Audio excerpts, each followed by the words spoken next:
Oi, tudo bom? Seja bem-vindo a essa segunda aula.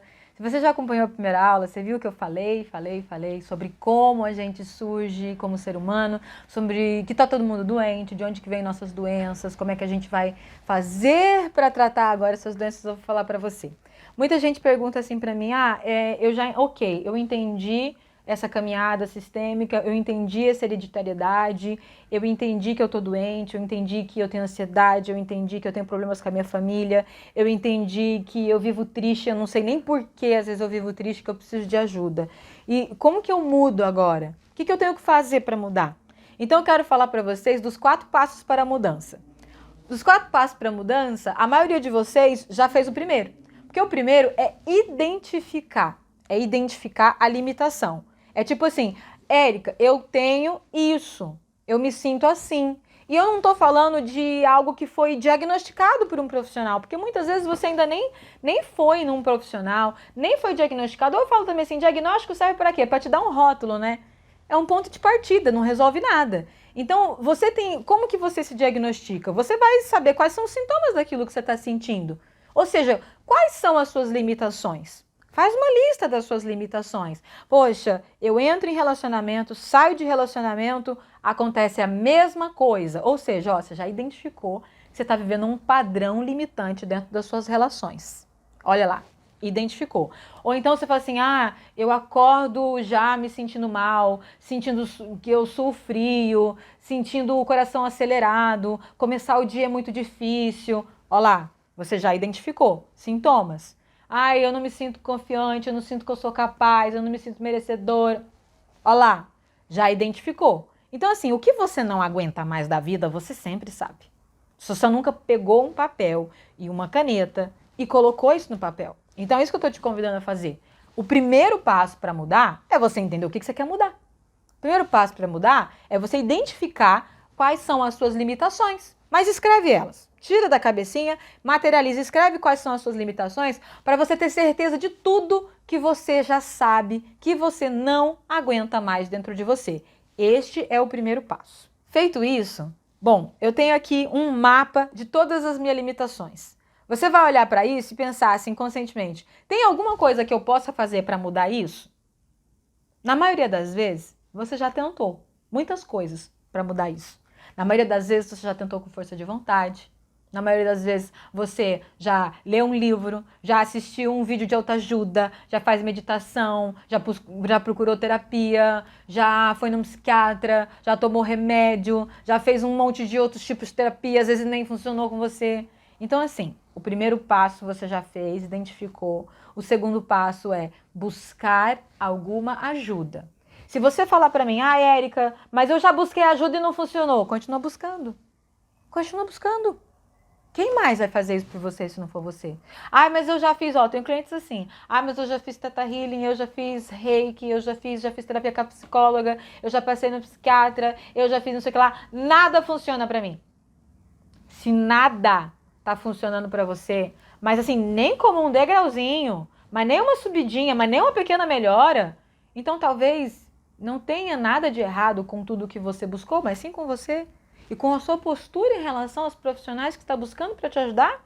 Porque se você realmente está pegando o seu problema assim, se você pega o seu problema assim na mão e fala, me ajuda, não vai funcionar. Não vai funcionar com a psicóloga, nem com o psiquiatra, nem com a Theta Healer, nem com a hipnoterapeuta, nem com... Não vai funcionar. Porque isso não é postura de quem está precisando de ajuda. Quando você vai buscar a ajuda de alguém, é tipo assim, esse aqui é o meu problema. Como você pode me ajudar? E aí você vai ter destes profissionais, seja eles quais forem, abordagens, ferramentas, técnicas diferentes. É isso que eles vão te dar. Direcionamento, abordagens, técnicas, ferramentas. Nenhum profissional nessa vida vai pegar o teu problema aqui na mão, resolver e te devolver uma vida linda, maravilhosa. Antes fosse. Seria bem mais fácil para a gente se a gente não tivesse o impedimento da mente do outro. Eu falo para as pessoas, seria muito mais fácil se em hipnose a pessoa apagasse, ficasse inconsciente e eu pudesse abrir como um zíper a mente dela, refazer a programação. Sabe que nem computador? Ia ser maravilhoso, mas não é assim que acontece. Eu vou dar uma outra aula para vocês para falar somente sobre hipnose, como é que a mente funciona, como é que não funciona, mas eu já estou dando uma adiantada aqui. Em hipnose ninguém dorme, ninguém apaga, você está consciente, você entra em hipnose a vida inteira. É por isso que você está doente, porque você foi hipnotizado a vida inteira, porque você hoje é a somatória de toda a programação mental que você recebeu. E é isso que nos adoece. Como eu já disse lá na outra aula, de inúmeros fatores da vida que nos adoecem. Então vamos lá, recapitulando. Primeiro passo, eu identifico quais são as minhas limitações. Segundo passo, eu busco por uma ajuda. E não importa se eu já busquei, continua buscando, porque não tem linha de chegada para autocura. Não tem. A gente vai se curar a vida inteira, tá? Porque é necessário que a gente tenha continuidade no nosso processo de ajuda. Não tem um processo terapêutico nesse mundo que você vai sentar, se curar e nunca mais precise fazer absolutamente nada da sua vida para se manter em bem-estar. Isso não existe. Então, identificou, buscou por uma ajuda? Qual que é o terceiro passo? O terceiro passo é você entender esta ajuda. Ou seja, vamos supor que você buscou um processo de psicanálise. Vai lá, conversa com esse profissional e fala, ó, como é que funciona? O que você pode me oferecer? Como é que funciona essa ajuda? O que tem que vir de mim? O que eu tenho que fazer? E entende ela. Vamos supor que você buscou um hipnoterapeuta. Você vai lá e pergunta, Érica, como é que funciona isso aí? Como é que funciona o que você faz? E eu vou lá e vou te explicar, tintim por tintim, como é que funciona, o que cabe a mim fazer, o que cabe a você fazer, o que eu faço, o que eu não faço, por onde que vai, por onde não vai. Eu explico. Aí você vai pegar e falar assim, faz sentido para mim, então eu quero. Se isso faz sentido para mim, eu quero tentar fazer isso aí. Mas quando alguém vira para mim e fala, tá, eu vou tentar fazer isso aí, eu falo, não tenta não, faz. Porque tudo aquilo que a gente se propõe a tentar, a gente dá 50% de energia, tá? A gente não se dedica em 100% em tentativas. É que nem você falar para alguém assim, eu vou tentar passar na sua casa no final de semana. Eu tento, tá? Quando você fala para alguém que você vai tentar passar lá, você não vai tentar não. Você vai dar metade da sua energia para fazer isso. Então, quando você identificar os seus conflitos, buscar por uma ajuda, entender como essa ajuda funciona, entender que ela é boa para você e que ela está fazendo sentido, não tenta não, faça. Vai de corpo e alma, vai de peito aberto e se dedica a ela. Então vamos lá. O quarto passo para essa mudança, vamos recapitular. Primeiro, identifiquei. Segundo, busquei por ajuda. Terceiro, entendi como é que essa ajuda funciona. Quarto, eu quero resolver. E eu acredito que eu posso. Isso é fundamental, tá? Querer e acreditar é fundamental. Aí tem gente que vira para mim e fala assim, querer eu quero, mas eu não sei se eu consigo porque eu já busquei tanta coisa e nada funcionou para mim. Ai, que coitadinho, né? Ai, que vítima do mundo essa pessoa. Ai, coitadinho dele. É exatamente isso que você quer. Se você tem essa postura mediante os profissionais, eu preciso te dizer, você tá no pedestal da vítima. Por que eu tô falando do pedestal da vítima? Porque enquanto seres humanos, nós caminhamos todos no mesmo chão, no mesmo solo. Quanto seres humanos, todos nós temos algum nível de conflito, de doenças sistêmicas, de repetições de vida cagada, não importa quanto dinheiro tem, não importa a cor, não importa a pele, não importa. Todos nós, em algum nível ou em algum grau, temos problemas, temos conflitos. Vocês já sabem disso por conta da primeira aula. Nós caminhamos sobre o mesmo solo. Só que quando você se acha especial por ser todo lascado, quando você acha que os seus problemas são especiais, você vem pra cá, ó, pro pedestal da vítima. E Bert Hellinger, que é o criador da constelação, falava assim, que o vítima do mundo, ele não quer ajuda, ele quer aliados. Então presta atenção se você não tem buscado aliados para os seus conflitos. Presta atenção se quando você fala com alguém a respeito da sua limitação, se você não fica, nossa, aconteceu isso comigo, você não sabe o que aconteceu, nossa, mas o que aconteceu isso. A outra pessoa vai falar assim, nossa, comigo também, nossa, você não está entendendo.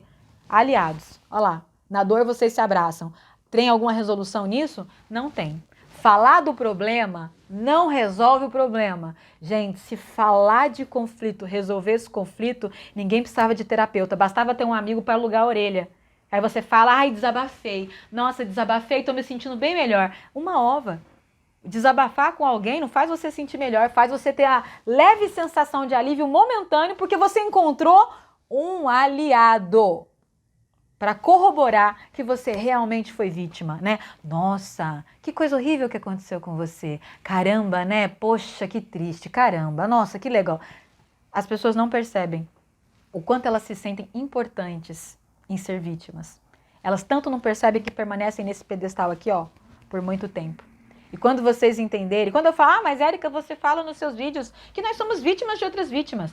Uma coisa é a gente trazer consciência para um processo humano e sistêmico que se repete.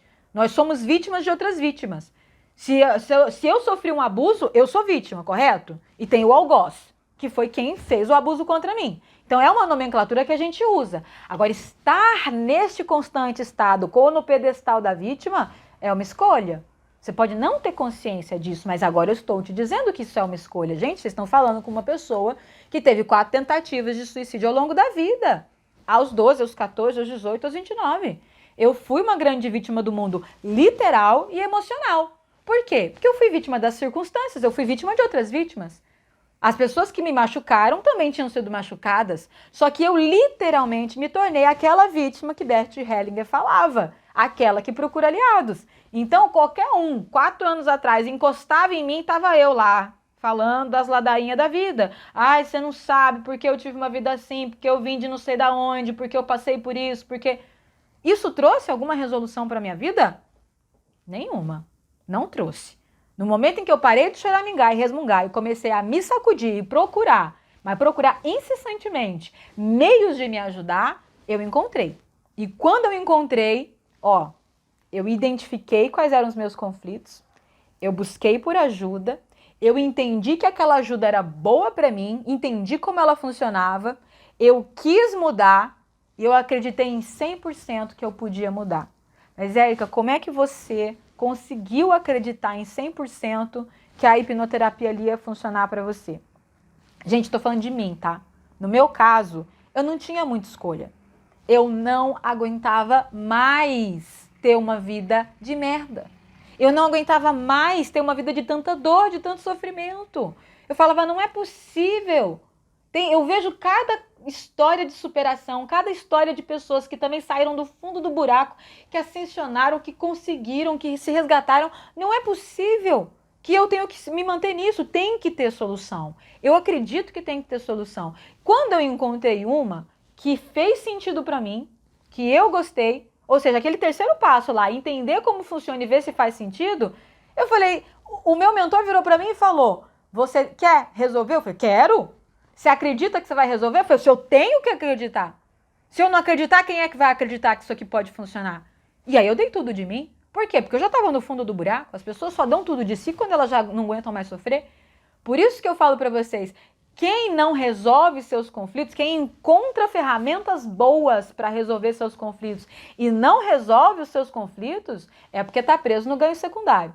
Aí a gente vai, na próxima aula eu vou falar sobre isso, vou fazer uma aula só sobre isso. Vocês entenderam quais são todos os passos para a mudança? Vou falar mais uma vez. Por que eu estou repetindo? Porque é sugestão. Quanto mais eu repito, mais fixa dentro de você. Eu quero mudança, Érica, eu quero mudar. Quais são os 4 passos para essa mudança? Identifica as suas limitações. E outra, identificar as limitações não significa assim que você tem que se autodiagnosticar. Só entende o que está acontecendo com você e anota. E descreve o que está acontecendo com você e para de entrar no Google e procurar diagnóstico, porque não ajuda em nada, tá? Às vezes alguém virou para você e falou, eu acho que você tem ansiedade. Aí você vai lá no Google e coloca transtorno de ansiedade generalizada. Aí você tinha 3 sintomas ali do que estava ali, mas ali tinha uma lista de 20. Aí você faz o quê? Shopping. Você faz shopping de emoções limitantes. Você aceita a sugestão. Uma pessoa sugestionou você que você tinha ansiedade, que é um rótulo. Aí você vai na internet e põe lá esse rótulo. Aí esse rótulo tem um monte de características. O que você faz? Compra essas características para você. Eu tenho certeza que você que está me ouvindo já fez isso. Certeza. Por que eu tenho tanta certeza? Porque eu já fiz também. Eu já fiz também, gente. A gente faz isso. Acontece. Então, não é isso que significa identificar a limitação. Identificar a limitação não é caçar sarna para se coçar, não. É pegar aquilo que você já sabe que para você é limitante, colocar num papel, fazer uma listinha. E às vezes você pode não entender também quais são as suas limitações. Tem gente às vezes que chega para mim e fala assim, Érica, Eu não sei onde é que o meu problema começa, eu não sei onde ele acaba. Eu não sei o que exatamente eu tenho. Aí eu digo assim, tá, quais são os sintomas? Ah, eu me sinto assim, eu me sinto assim, eu me sinto assim, eu me sinto assim, eu me sinto assado. Isso é identificar. Não precisa ter um nome, não precisa ter um diagnóstico, não precisa ter um nome completo. Tem gente que fala assim, ah, eu olhei na internet, eu acho que eu tenho transtorno de não sei o que lá, não sei o que lá. Eu não trato rótulo, eu trato a vida como um todo. Tô falando do que eu faço, tá, gente? Tô falando do meu processo. Eu não trato um rótulo, eu trato a vida como um todo. Cada profissional nesse mundo trabalha com as ferramentas, com as abordagens, com o jeito que tem. Tem profissional que vai ter que fazer um diagnóstico, porque foi assim que ele aprendeu a fazer. Ele faz um diagnóstico baseado nos estudos dele, esse diagnóstico tem o nome de um negócio e ele vai passar ou remédio, ou terapia, ou etc, etc, de acordo com o que ele faz. Não é o que eu faço, tá? Então, identifica, busca ajuda. Por que você sempre fala que busca ajuda? Busca ajuda. Eu sozinho não consigo resolver? Sozinho não consigo resolver? Você já conseguiu resolver? Você que está me assistindo aí agora. Se você está me assistindo é porque você não conseguiu. Se você está me assistindo é porque você ainda está na sua busca de encontrar coisas que façam mais sentido para você na sua busca de autocura. E você precisa entender que não tem linha de chegada para o seu processo de autocura. Você pode sim encontrar processos, que é como que eu faço, que vão dar uma grande alavancada, limpeza e ordenada na sua vida como um todo, para que você esteja muito mais plena, para poder continuar o seu processo de autocura com ferramentas que aí façam sentido para você. Identificou, buscou ajuda, entendeu qual é essa ajuda, é boa para mim, vai funcionar para mim? Queira e acredite nisso. Eu estou colocando um quinto dedo aqui, mas eu falo são 4 passos, porque eu querer acreditar, ele está aqui, ó.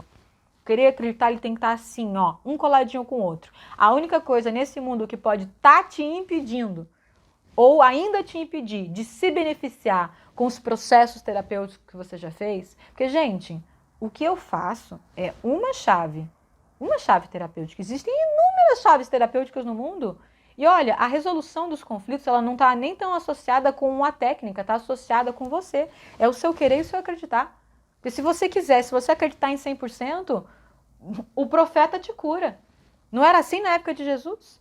A pessoa, toquei no manto dele e me curei. Se isso não é hipnose, eu não sei o que é. Isso é querer e acreditar total. Hipnose é isso, querer e acreditar. Quando você quer e você acredita, você traz resolução. Se eu puder, aqui no final desse vídeo, eu ainda indico um documentário para vocês que tem no Netflix, que vai falar sobre crença, sobre o poder da crença, o poder que a crença tem na nossa vida.